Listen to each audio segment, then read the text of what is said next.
What up? Let's break down this US30 trade real quick. So we're looking at the higher time frame. We're looking at market structure. Make sure the market structure is with our trend.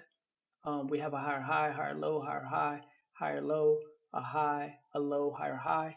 From there, I'm breaking it down to my lower time frame, which for me will be my 30.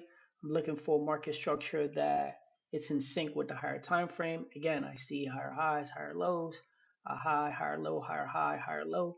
From there, I break it down, go into my 5 minute time frame to start looking for my entries. I'm looking for a break of the high of the day, right? See the high of the day. I'm looking, I see there's a green candle that pops up, kind of breaks out, but doesn't really break out. I'm looking at the rest of the candles to see what's going on.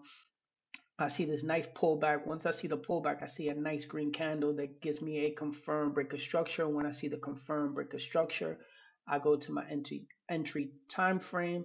I'm looking to make sure that market structure and momentum is still being respected and still showing. I look at this small zone. I see that we have a high, we have a low, and I look at this green candle that breaks out of this small zone. Once I see that clean breakout, immediately I enter a trade. And there you go, 86 pips, 3,400. Peace.